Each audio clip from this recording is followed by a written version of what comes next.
Hey, Shalom. Call Allah Yahweh, Bahashem, Yahawashi, Bahashem, Rakai Kadash. Double honors to the elders and the apostles of Great Millstone. Peace and blessings be to all the Akim now pushing this word in truth and sincerity. Shalom. This is going to be another quick lesson, and the Lord will now edify. Alright, so the title of this lesson is going to be You People Won't Know What to Think Whenever Yahawashi returns back to the planet Earth, man. Because, really, most people aren't expecting the Lord to return back in a big ass so-called UFO, man. You got these Edomites out here. They be capturing footages of the sun and the moon, you know, uh, chariots cloaked in the clouds and stuff like that, and they thinking that they're beings from another dimension, or not another dimension, but from another planet, right? But those are the chariots of Yahawashi, the angels are operating those vehicles, man. But the people don't know that, man. So that's why whenever the Lord returns back to the planet Earth, he gonna come back in a fashion that most people aren't expecting him to, man. Right? People gonna be blown away. I tell you in Isaiah the 13th chapter that their faces shall be lit up as a flame, man. People gonna be amazed at the same time, and they gonna be scared, man. Right? Because they're gonna be thinking it's a damn alien invasion until they see Yahweh Shah, which is a so-called black man, appear on that shit, man. All right. But I got a little bit of this clip I'm gonna play because, hey, man, chariots are popping up more and more. You know what I'm saying? As the days continue to go on, man. And those are great signs in the heavens. You know what I'm saying? That the Lord spoke about in Matthew the 24th chapter, man. Right? The chariots in the skies, man, appearing up. Those are the sign. That's a sign that our salvation is near, man. All right? Because that's how we're going to be delivered out of America, Babylon the Great, whenever these missiles are being shot over here to America, man. All right?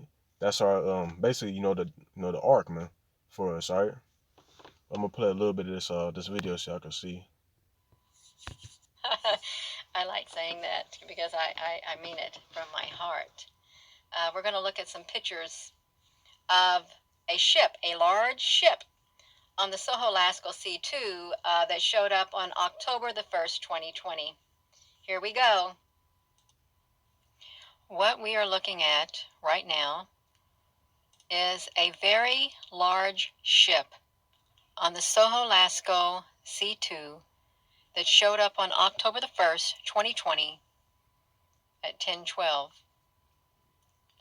And what's really got my attention is this ship looks very similar to the ships that I have been documenting.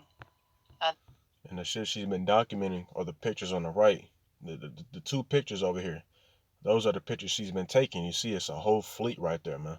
But we all know that the Lord spoke about in Psalms the 68th chapter that, basically, the armies of the heavens, are 10,000, 20,000, man.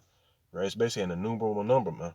Right? And whenever Yahweh Shah returns back to the planet Earth, man, hey, there's going to be a whole fleet of chariots in the sky, man. All right, but I'm going to continue to play this lesson or this video. That I have taken. So I've put some images of the ships when they first started arriving. You can see the similarities. You can see like the staggeredness. Right here, I've got this ship blown up. It's what it looks like. I've got it up here in the inverted mode also. I've got these in the inverted mode also. Look at the similarities. There is definitely a large fleet of ships around Earth. And if they're around the Earth, they are around the sun. It is said that the sun is a portal for ships to come and go. And I believe it. If any of you have... Which is me, myself, I personally don't believe it because the Lord spoke about in Genesis, the first chapter, that the sun and the moon are just lights that are set in the firmament. One's to rule the day, right, which is the sun, and one's to rule the night, which is the moon, right? I don't believe that the portal is anything like that. If I'm not mistaken, though, the angels, they can just pop up a portal out of nowhere, man. All right, but Esau and his crazy shit. Watch the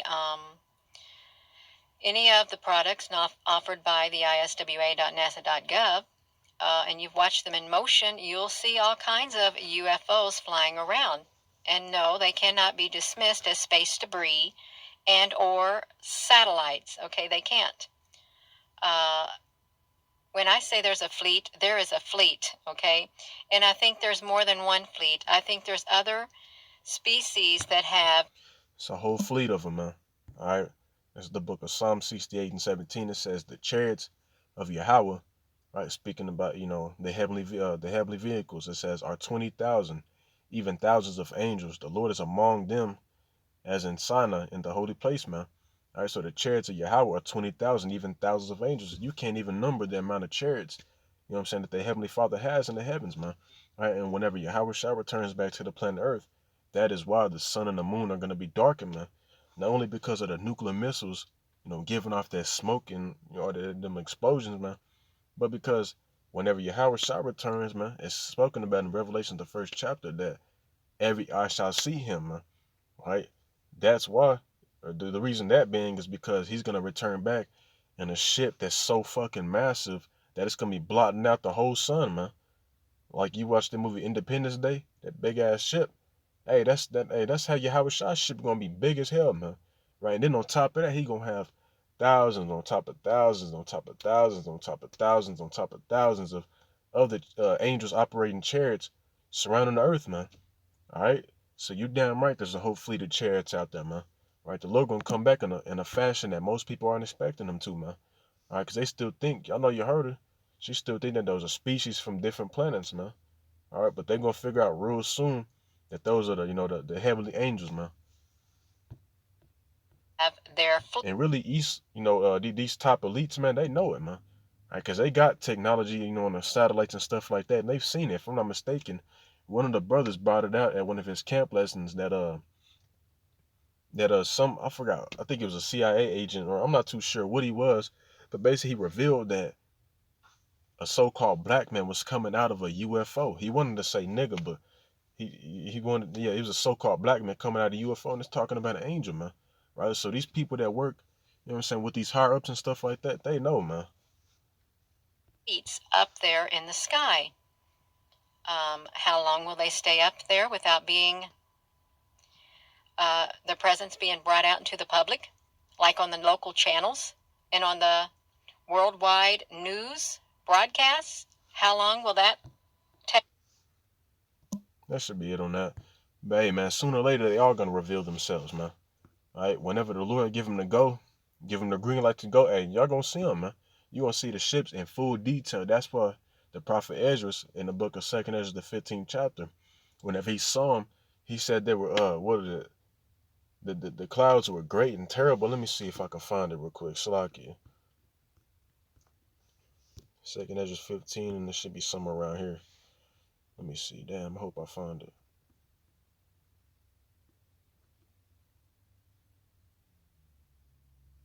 It talks about how the clouds are great and terrible. Let me see, man. Damn.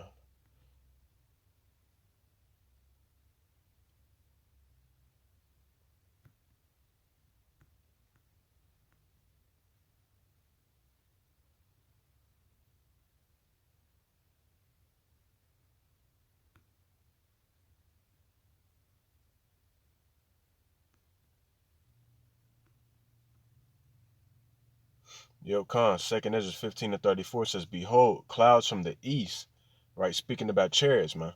Right? She's been posting out a few videos about chariots being cloaked in these clouds, man. All right. But the reason that being is because these chariots, they can cloak. They have that type of cloak, man. That's what they're described as clouds in the scriptures. It says, behold, clouds from the east and from the north and to the south, right? Because they're going to be everywhere whenever Yahweh Shah returns back to the planet Earth, man. No matter where you turn, man, east, west, north, south, you're going to see chariots, man. It says, and they are very horrible to look upon, full of wrath and storm, man. And that being is because you're going to see the full detail in them ships whenever the Lord actually return back to the planet Earth. Because right now, they just taking the form of a light, man. Right now, they're taking form of a light. You can see a little bit of the ship. You can see them a little bit in the cloud and stuff like that. But whenever the Lord returns, then that's when you're gonna see the actual ship. The windows, the details, what they made out of, all types of shit, man. It says, and they are very horrible to look upon, full of wrath and storm, man. Right? And whenever they come, they're not doing no talking, man. They're gonna deliver the elect, right? And they're gonna give out smoke, man, shooting lasers, disintegrating people, like you watched the movie The World of the Worlds, man. That's scriptural. That's in Second Ezra, the 13th chapter, man. It speaks about how the Lord was riding upon a mountain, right? Because the chariot was so goddamn big that it looked like, what I'm saying, it was like the Lord was riding upon a mountain, but it's actually a chariot. That's how big his chariot is, man. Right? And then you go down here,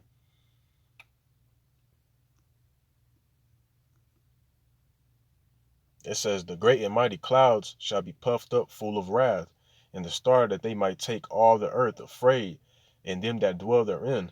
And they shall pour out over every high and eminent place an horrible star, fire and hell, and flying swords, and many waters, that all fields may be full, and all rivers with the abundance of great waters, man. And that's just speaking about the destruction that those chariots are going to be doing, man. Right, the flying swords, the fire and hell and the flying swords are speaking about those that concentrated fire that they're going to be letting out. One of the or a few of the brothers actually been they like re-uploaded a video, basically a building getting struck by some type of laser or something over there in China, man. And it was a chariot because you seen a little black object flying around it, man. All right, and that was just some little shit. So how much more when they actually return, zapping people, man? It ain't gonna be no little no baby, man. It's gonna be so damn terrible, man. That's why Ezra, he said, woe was me, man. All right, them chariots are great and horrible to look upon. All right, so Salakia. But now let's go to Luke the 10th chapter, because when we out there telling the people that that's how the Lord's gonna come back and deliver His elect. That's how those are the so-called UFOs, are the chariots of Yahawashi. They look at you like you stupid. You know what I'm saying? There's a great saying, well, I came up with this for myself. I can't really remember how it goes. I ain't gonna lie, so I ain't even gonna say shit. All right, but let's go to Luke 10:23. Right? Just because you can see it, man, and nobody else see it, hey, they think you crazy until they actually see it, man. Whenever the Lord return, they gonna be like, oh damn, that's what He was talking about. Shit, like, hey, they gonna be shook, man. It says Luke 10:23, and this is ultimately going into Yahawashi speaking to the disciples, or speaking to the multitude in parables, and breaking it down to the disciples, right? But this is also pertaining to the things that we're able to see. It says, He turned unto His disciples and said privately, oh, never mind, Salaki, this was something else, all right? And He turned unto His disciples and said privately, blessed are the eyes which see the things that ye see, man. Right? And we are blessed because we're able to see these different things, man. We know that those so-called UFOs that Esau labeled them as, those are the chariots of the Lord, man. But to everybody else, they look at them as like some type of alien operating those vehicles. But we know who's actually operating those vehicles, man. For I tell you that many prophets and kings have desired to see those things which ye see, and have not seen them, and to hear those things which ye hear, and have not heard them. So although we're living in a horrible time, man, where all types of strange ass things, sci-fi type, hey man, we're still blessed because the prophets of old back then, hey man, they wanted to see the things, they desired to see the things that we're finna see, man. Alright? But the Lord said, blessed are the eyes which see the things that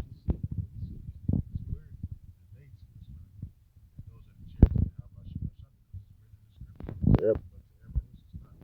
Let's get this as well. 1 Corinthians 2:14.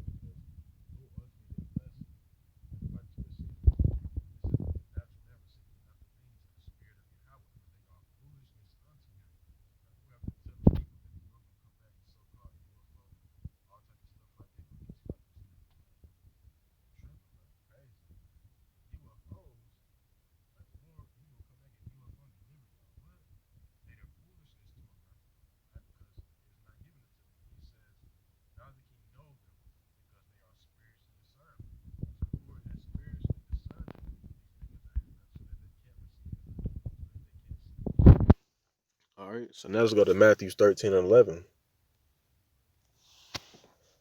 Because it's not given to everybody to receive it, man. It says, He answered and said unto them, because it is given unto you to know the mysteries of the kingdom of heaven, but to them is not given. And what's one of the mysteries of the kingdom of heaven? Chariots, man. Not too many people know about the chariots of Yahweh Shem Yahshua, man. Right? And the Lord said, because it is given unto you to know the mysteries of the kingdom, but to them it's not a given, man. So that's why the majority of the people, they look at these things that we're speaking about, and they're like, well, like, y'all crazy, bro. Right? But because it's not given unto them, man. All right? So now let's go to the book of Isaiah, the 19th chapter. Isaiah 19 and 1, it says, the burden of Egypt. Behold, we're just speaking about America's spiritual Egypt. It's modern day Egypt. Behold, the Lord rideth upon a swift cloud, right? Speaking about a so-called UFO, man, a chariot. And shall come into Egypt, right? He's going to come into, you know what I'm saying, was it the house of the thief? pursuing to Zechariah the 5th chapter, if I'm not mistaken. And the idols of Egypt shall be moved at his presence, and the heart of Egypt shall melt in the midst of it, man. So let's go to Zechariah the 5th chapter. I think that's where it is. Yep, Zechariah 5 and 4. I will bring it forth, said the Lord of hosts, and it shall enter into the house of the thief. Who's the house of the thief? It's speaking about America, man. Right? Because how did they get America? By robbery, man. They stole it. That's why Esau is known as a thief. Because anything that they get, they steal it, man. It says, and into the house of him that sweareth falsely by my name, and it shall remain in the midst of his house, and shall consume it with the timber thereof and the stones thereof, man. That's what the Lord is gonna come back to do to America, man. Right? He's gonna destroy this bitch from off the face of the earth along with those missiles. All right. So now let's go to Isaiah 13 and 11. It says, and I will punish the world for their evil, and the wicked for their iniquity, and I will cause the proud. Is Isaiah 13:11? Slocky, give me a sec.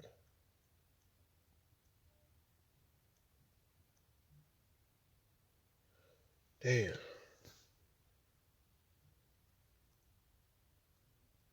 Give me one sec, Aki.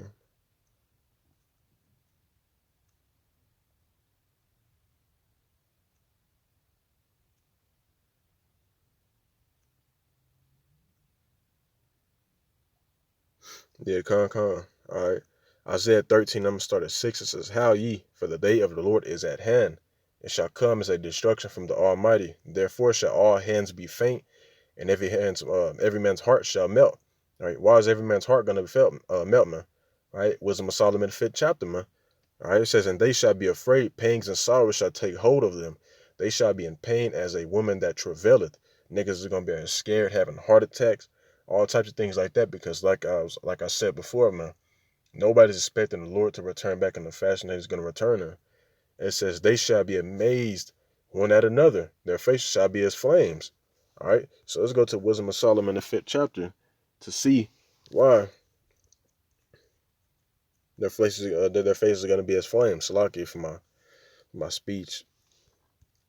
Wisdom of Solomon, the 5th chapter says, then shall the righteous man stand in great boldness before the face of such as have afflicted him, and made no account of his labors. When they see it, they shall be troubled with a terrible fear, and shall be amazed at the strangeness of his salvation, so far beyond all that they looked for, man. Right? So they're going to be amazed and scared at the strangeness of our salvation, man. All right? Because when the Lord returns back, man, he's going to come back in a fashion like nobody's ever even thought of, man. When people, you could probably ask somebody, how they think the Lord going to return back. They're going to be like, well, they say he's going to return back with a lamb in a cloud. They think of shit like that, man. But they don't actually know how he's going to return, but we do, man. All right? When they see it, they shall be troubled with terrible fear, and shall be amazed at the strangeness of his salvation, so far beyond all that they looked for, man. Right? So the Lord gonna return in a fashion that most people couldn't even imagine, man. Right? You speak about these things, they think it's like some type of sci-fi stuff until it actually happened, man. All right. So with that being said, Lord, when y'all was edified, Salaki,